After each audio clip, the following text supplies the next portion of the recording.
আলহামদুলিল্লাহ, আল্লাহ তাআলা দরবারে লাখ কোটি শুকরিয়া যে মহান রব্বুল আলামিন আমাদেরকে এই পর্বে বসার তৌফিক দিয়েছেন। যে আমরা ইসলামের দণ্ডবিধি ইমানের এই শাখার ভিতরে আমরা আলোচনা করতে গিয়েছিলাম। আমরা 20 নাম্বার পর্যন্ত আলোচনা করছিলাম। 20 নাম্বারে গত পর্বে গিয়েছিল যে সবর, ধৈর্য ধারণ করা, অর্থাৎ যে কোনো বিপদে ধৈর্য সহকারে থাকা, ধৈর্য ধরতে হবে আমাদের। 21 নম্বর পর্বে বলা যায় বিনয় প্রকাশ করা, যাহার মধ্যে বড়দের প্রতি সম্মান প্রদর্শনের শামিল। যাহার মধ্যে বড়দের প্রতি সম্মান প্রদর্শনের শামিল। 22 নম্বরে স্নেহ মমতা করা, যাহার মধ্যে ছোটদের প্রতি স্নেহ ও মমত্ববোধ দেখানো শামিল। এটা 22 নম্বর পর্ব। 23 নম্বর পর্বতে বলা হয়েছে মহান আল্লাহ কর্তৃক নির্ধারিত সকল ভালো ও মন্দের উপর সন্তুষ্ট থাকা। আল্লাহ তাআলার কর্তৃক নির্ধারিত যেই সমস্ত ভালো মন্দ আছে এগুলোর উপরে কি করতে হবে আমাদের?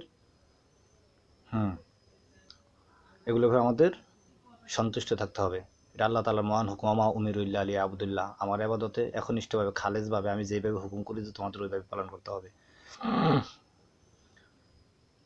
24 নম্বরে বলেছে যে কোনো কাজে মহান আল্লাহর উপর তাওয়াক্কুল করা বা ভরসা করা। বলা হয়েছে এখানে, সেটা পরে বলতেছি। যে কোনো কাজে মহান আল্লাহর উপর তাওয়াক্কুল করা বা ভরসা করা।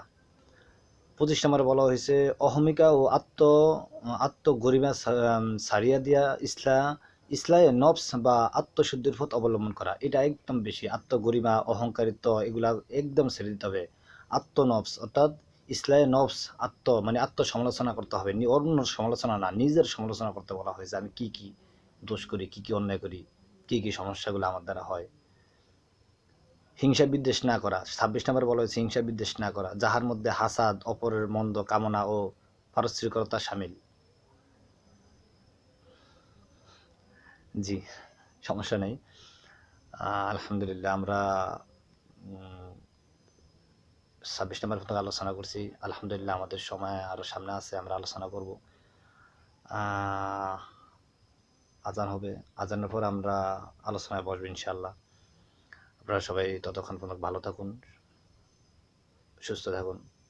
আল্লাহ হাফেজ। আল্লাহ তাআলা আমাদেরকে সহিভাবে কথাগুলা বুঝে শুনে আমল করার মতো তৌফিক দান করুক। আসসালামু আলাইকুম ওয়া রাহমাতুল্লাহি ওয়া বারাকাতুহু।